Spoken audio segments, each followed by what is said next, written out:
Assalamualaikum warahmatullahi wabarakatuh. Kisah Syekh Qurratul Ain Pulau Bata, Kerawang. Siapa yang tidak kenal Syekh Qurra, khususnya di wilayah Kerawang? Bahkan nama beliau juga dikenal di kawasan Jawa Barat. Dalam sejarah Jawa Barat dan Betawi, nama Syekh Qurra cukup sering diulas.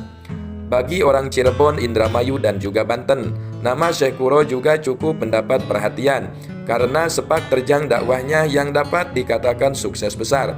Dakwahnya damai, santun, dan cerdik. Beliau berdakwah dengan kemampuan ilmu Al-Qur'annya. Ulama besar yang bergelar Syekh Qurratul Ain ini ternyata nama aslinya adalah Syekh Mursadatillah atau Syekh Hasanuddin. Beliau adalah seorang yang arif dan bijaksana dan termasuk seorang ulama yang hafiz Al-Quran serta ahli qiraat yang sangat merdu suaranya. Syekh Qurra adalah putra ulama besar Mekah, penyebar agama Islam di negeri Campak, Kamboja yang bernama Syekh Yusuf Siddiq yang ternyata masih merupakan keluarga besar Ajamat Khan. Karena ayah Syekh Yusuf Siddiq ternyata Said Husain Jamaluddin Jumadil Kubro. Said Yusuf Siddiq sendiri ibunya adalah Putri Linang Cahaya binti Raja Sangtawal atau Sunan Baki Shah atau Sultan Baki Uddin Shah, Malaysia. Putri Linang Cahaya ini dalam kitab Nasab Al-Husaini dan juga situs Madawis telah melahirkan 3 anak, yaitu Pangeran Pebahar Fadol Sunan Lembayung, Sunan Kramasari Said Sembahan Dewa Agung. Syekh Yusuf Siddiq, ibu dari Said Yusuf Siddiq ini adalah istri yang ketiga dari Said Husain Jamaluddin Jumadil Kubro. Jadi Syekh Qurra ini adalah cucu dari Said Husain Jamaluddin Jumadil Kubro. Artinya beliau Syekh Qurra adalah keluarga besar Wali Songo. Adapun nasab Syekh Qurra berdasarkan kitab nasab yang disusun oleh Al-Allamah Said Bahruddin Azamat Khan, Al-Hafiz dan Said Sohibul Parozi Azamat Khan. Syekh Hasanuddin atau Maulana Hasanuddin atau Syekh Qurra Azamat Khan bin Syekh Yusuf Siddiq bin Husain Jamaluddin Jumadil Kubro bin Sunan Ahmad Syekh Jamaluddin bin Abdullah Amir Khan bin Abdul Malik Azamat Khan bin Alwi Amul Faqih bin Muhammad Sohib Marbat bin Ali Khalil Qosam bin Alwi Atsani bin Muhammad Sohibus Sauma'ah bin Alwi Al-Awal bin Ubaidillah bin Ahmad Al-Muhazir bin Isa Ar-Rumi bin Muhammad An-Nakib bin Ali Al-Uraidi bin Ja'far As-Sadiq bin Muhammad Al-Bakir bin Ali Zainal Abidin bin Husain As-Sibti bin Fatimah Zahra binti Muhammad Rasulullah Sallallahu Alaihi Wasallam. Pada waktu kedatangan beliau di tanah Jawa, terutama kawasan Jawa bagian barat, saat itu belum ada istilah barat atau timur. Wilayah Jawa bagian barat masih di bawah kekuasaan negeri Pajajaran yang saat itu menganut agama Hindu, dengan seorang raja yang bernama Prabu Anggalarang. Kekuasaan Raja Pajajaran tersebut meliputi wilayah Kerawang dan juga sekitarnya. Sebelum datang ke tanah Kerawang sekitar tahun 1409 Masehi, Syekh Qurra menyebarkan agama Islam di negeri Campak. Dari sini beliau lalu ke daerah Malaka dan dilanjutkan ke daerah Martasinga, Pasambangan, dan Japura.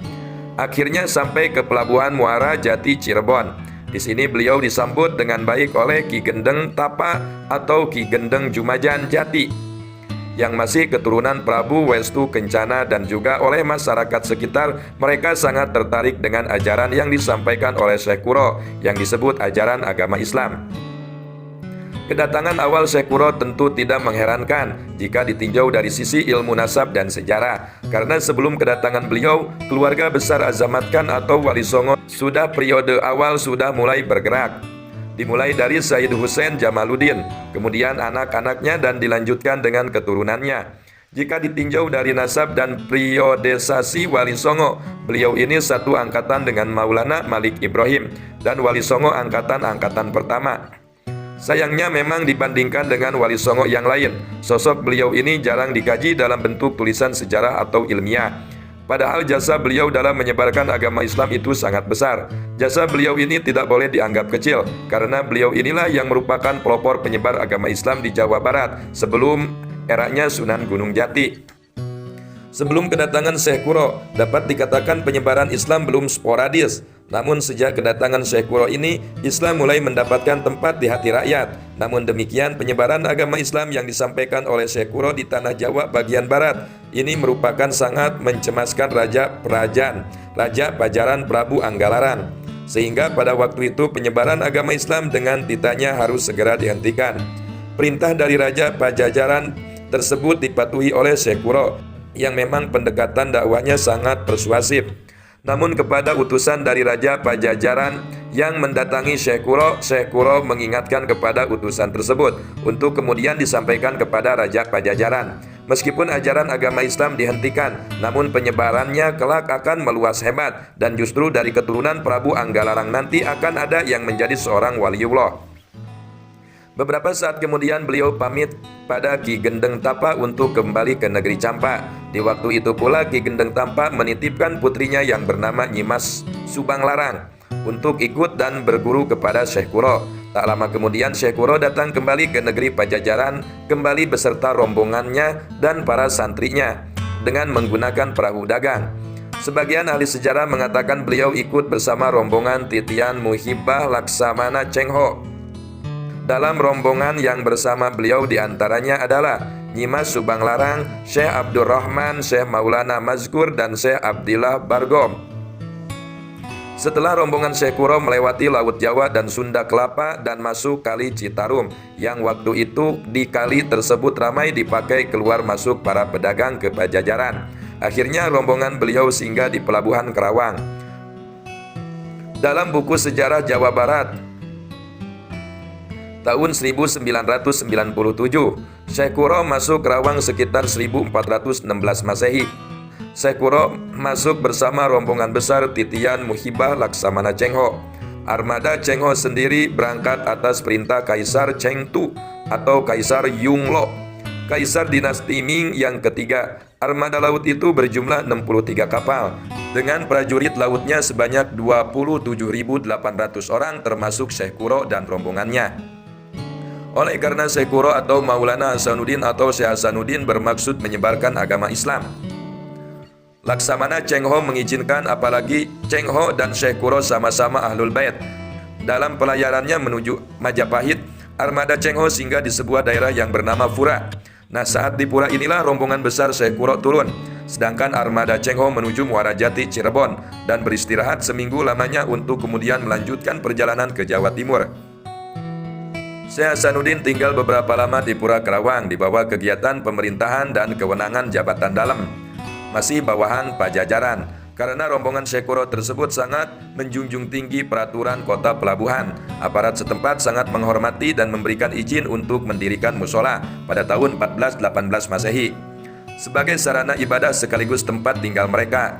Setelah beberapa waktu berada di Pelabuhan Kerawang, Syekh Kuro terus menyampaikan dakwah-dakwahnya di musola yang dibangunnya, sekarang menjadi Masjid Agung Kerawang. Dalam berdakwah, ajaran Syekh Kuro mudah dipahami dan mudah diamalkan. Ia beserta santrinya juga memberikan contoh pengajian Al-Quran menjadi daya tarik tersendiri di sekitar Kerawang. Di tempat ini pula Syekh Kuro menikah dengan Ratna Sodari, putri penguasa daerah Kerawang yaitu bernama Ki Gendeng Kerawang. Dari pernikahannya beliau memperoleh putra yang dikenal dengan nama Syekh Ahmad, yang selanjutnya menjadi penghulu atau naib pertama di Kerawang. Cucunya Syekh Ahmad dari putrinya Nyimas Kedaton bernama Musanuddin yang kelak menjadi lebay di Cirebon dan pemimpin Tajuk Sang Cipta Rasa pada masa pemerintahan Susunan Jati. Ulama besar ini seiring mengumandangkan suara qorinya yang merdu bersama murid-muridnya Nyi Subanglarang, Syekh Abdurrahman, Syekh Maulana Mazkur dan santri lainnya seperti Syekh Abdullah Dargom alias Darugem alias Bentong bin Jabir Modafa alias Syekh Maghribi, keturunan dari sahabat Nabi Sayyidina Utsman bin Affan. Berita kedatangan kembali Syekh Kuro rupanya terdengar oleh Prabu Anggalarang yang pernah melarang penyebaran agama Islam di tanah Jawa, sehingga Prabu Anggalarang mengirim utusannya untuk menutup kembali pesantren Syekh Kuro. Rupanya ketidaksukaan raja ini belum pupus terhadap ajaran Islam. Utusan yang datang kali ini ke tempat Syekh Kuro adalah putra mahkota kerajaan Pajajaran sendiri yang bernama Raden Pemanah Rasa, kelak bernama Prabu Siliwangi atau Raja Pajajaran yang legendaris. Sesampainya di pesantren tersebut, sang putra-putra mahkota tersebut justru hatinya terhambat oleh alunan suara yang merdu yang dikumandangkan oleh Nyi Subang Larang. Dalam mengalunkan suara pengajian Al-Quran, Nyi Subang Larang bin Ki Gendeng Tapa adalah alumnus pertama pesantren Kuro dalam Kerawang. Pesantren pertama di Jawa Barat yang didirikan oleh Syekh Kuro tahun 1416 Masehi. Silsilah Nyi Subang Larang sendiri masih merupakan kerabat dekat kerajaan Pajajaran, sehingga mau tidak mau penguasa Pajajaran juga merasa serba salah menyikapi adanya pesantren ini. Apalagi dalam berdakwah, pondok pesantren ini tidak melakukan kekerasan. Pendekatan dakwah pesantren adalah persuasif, damai, santun, dan cerdas. Prabu Pemanah Rasa akhirnya mengurungkan niatnya untuk menutup pesantren tersebut. Atas kehendak Yang Maha Kuasa, Prabu Pemanah Rasa menaruh perhatian khususnya pada Nyi Subang Larang yang cantik dan merdu suaranya. Akhirnya Prabu Pemanah Rasa melamar dan ingin mempersunting Nyi Subang Larang sebagai permaisurinya. Pinangan tersebut diterima, tapi dengan syarat mas kawinnya yaitu lintang kerti jejer 100. Yang dimaksud itu adalah simbol dari tasbih yang merupakan alat untuk berwirid. Pernikahan ini membuktikan jika beliau Prabu Pemanah Rasa adalah Islam. Tidak mungkin rasanya tokoh sekelas Syekh Kuro akan mudah menikahkan Nyi Subang Larang sembarangan. Selain itu, Nyi Subang Larang mengajukan syarat lain, yaitu agar kelak anak-anak yang lahir dari mereka harus menjadi raja. Semua permohonan Nyi Subang Larang disanggupi oleh Raden Pemanah Rasa. Atas petunjuk Syekh Kuro, Prabu Pemanah Rasa segera pergi ke Mekah. Di tanah suci Mekah, Prabu Pemanah Rasa disambut oleh seorang kakek penyamaran dari Syekh Maulana Jafar Siddiq. Prabu Pemanah Rasa merasa kaget ketika namanya diketahui oleh seorang kakek, dan kakek itu bersedia membantu untuk mencarikan lintang kerti jejer 100 dengan syarat harus mengucapkan 2 kalimat syahadat. Sang Prabu Pemanah Rasa dengan tulus dan ikhlas mengucapkan 2 kalimat syahadat yang makna pengakuan pada Allah Subhanahu wa Ta'ala sebagai satu-satunya Tuhan yang harus disembah dan Muhammad adalah utusannya. Semenjak itulah Prabu Pemanah Rasa masuk agama Islam dan menerima lintang kerti jejer 100 atau tasbih. Mulai dari itu Prabu Pemanah Rasa diberi ajaran tentang agama Islam yang sebenarnya. Prabu Pemanah Rasa segera kembali ke keraton Pajajaran untuk melangsungkan pernikahannya dengan Nyi Subang Larang. Waktu terus berjalan, maka pada tahun 1422 Masehi, pernikahan dilangsungkan di pesantren Syekh Kuro dan dipimpin langsung oleh Syekh Kuro. Setelah menikah, Prabu Pemanah Rasa dinobatkan sebagai Raja Pakuan Pajajaran dengan gelar Prabu Siliwangi.